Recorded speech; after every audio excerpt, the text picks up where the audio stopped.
తెలంగాణను ఈ దేశంలో నంబర్ 1 రాష్ట్రంగా ఆర్థికంగా సంక్షేమ విడుదల కానీ ప్రజాపాలన కానీ నంబర్ 1 రాష్ట్రంగా తీర్చిదిద్దడం మా లక్ష్యం అధ్యక్ష. చాలామంది అంటూ ఉన్నారు హైదరాబాదు ఢిల్లీతో బాంబేతో బెంగళూరుతో పోటీ అని. కాదు అధ్యక్ష, ప్రపంచ నగరాలతోనే పోటీ. ఇలా 4th సిటీ వస్తూ ఉంది అధ్యక్ష. 4th సిటీకి సకాలంలో టేకాఫ్ అయితే హైదరాబాద్ను మించిన నగరం ఈ దేశంలో కాదు, ఆసియా ఖండంలో కూడా ఉండదు అధ్యక్ష. దేశం విదేశాల నుంచి హైదరాబాద్ చూడాల్సినట్టు పరిస్థితి వస్తుంది అధ్యక్ష. 4th సిటీ డెవలప్ అయి ట్రిపుల్ రాడ్ రోడ్డు పరిపూర్ణంగా నిర్మితమైన తర్వాత ఈ రాష్ట్రానికి ఈ నగరానికి విపరీతంగా పెట్టుబడులు వచ్చే అవకాశం ఉంది.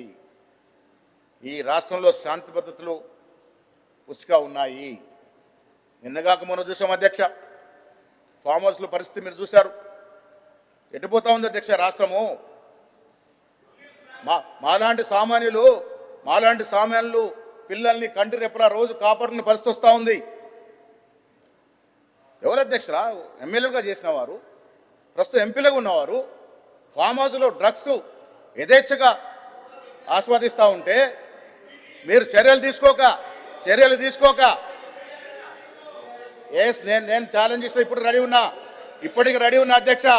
రేపంటే రేపు నేను మా ముఖ్యమంత్రి గారిని తీసుకొస్తా, మీరు మీ నాయకుని తీసుకురండి. మొదట వాళ్ళు టెస్టులు చేద్దాం అధ్యక్ష. డ్రగ్ టెస్ట్ పోవాల్సిందే. కేసీఆర్తో పాటు ముఖ్యమంత్రి మా రేవంత్ రెడ్డిని తీసుకొస్తా, డ్రగ్ టెస్ట్ చేద్దాం. తర్వాత మీరు మేము అందరం అధ్యక్ష. టీఆర్ఎస్ వారు ఎవరెవరికైతే బీఫామ్లు ఇచ్చారో అందరూ కూడా టెస్ట్కు రెడీగా ఉండాలి అధ్యక్ష. కాంగ్రెస్ పార్టీ మేము ఎవరెవరికైతే బీఫామ్లు ఇచ్చామో మేమందరం టెస్ట్కు రెడీ ఉన్నాం అధ్యక్ష. మొదటగా టెస్ట్ చేసుకోవాల్సింది మా ముఖ్యమంత్రిని ఒప్పిస్తాను అధ్యక్ష. రేవంత్ రెడ్డి గారు ముందు వరుసలో ఉంటారు, మీరు కేసీఆర్ని తీసుకురండి. ఇద్దరు సభా నాయకుడు, సభా ప్రతిపక్ష నాయకుడు ఇద్దరు కూడా టెస్ట్ జరగాల్సింది అధ్యక్ష. ఈ రాష్ట్రాన్ని డ్రగ్స్ మయం చేశారు అధ్యక్ష. డ్రగ్స్ వ్యాపారం చేశారు, వేల కోట్లు డ్రగ్స్ మీద సంపాదించారు అధ్యక్ష. సిగ్గుతో తల వంచుకునే పరిస్థితి అధ్యక్ష. ఇలా డ్రగ్స్ పేరనగానే మీ నాయకుడు పేరెందుకు వస్తుంది? డ్రగ్స్ మాట అనగానే మీ నాయకుడు పేరెందుకు వస్తుంది? ఒక్కసారి ఆలోచించుకోవాల్సిన అవసరం ఉంది అధ్యక్ష. ఇలా సామాన్యుడు, టీచర్లు, ప్రొఫెసర్లు, లెక్చరర్లు వారి పిల్లల్ని కాపాడుకోలేక నానా అవస్థలు పడుతుంది అధ్యక్ష. 10 ఏళ్ల కాలంలో అధ్యక్ష, పోయిన 10 ఏళ్ల కాలంలో విచ్చలవిడిగా గాంజాయి సరఫరా అయింది అధ్యక్ష. ఈ రాష్ట్రంలో ఆన్ రికార్డ్ చెప్తున్న అధ్యక్ష. కొకైన్ సరఫరా అయింది అధ్యక్ష. చాక్లెట్ లాగా దొరుకుతా ఉంది కొకైన్, బిస్కెట్ లాగా కిరాణా షాప్ దొరికినట్టు దొరుకుతుంది. ఎవరు కారణం? 10 ఏళ్ళు మీరు కదా కారణం. మీరు అధికారం లేరా? ఆనాడు మీ కారణంగా ఇలా డ్రగ్స్ రాలేదా? ఇలా అడిగిన చోటలా డ్రగ్స్ దొరికే పరిస్థితి వచ్చింది. ఎందుకు ప్రజలు అనుమానపడతా ఉన్నారు?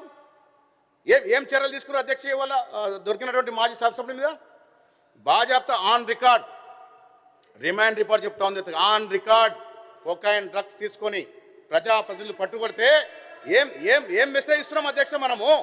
మనం ఏం మెసేజ్ ఇస్తున్నాం ఈ రాష్ట్ర ప్రజలకి, దేశ ప్రజలకి ఏం మెసేజ్ ఇస్తా ఉన్నాం? రావాలా? నేను మళ్ళీ ఛాలెంజ్ చేస్తా ఉన్నా. రేపే ముహూర్తం కేసీఆర్ గారు రావాలా?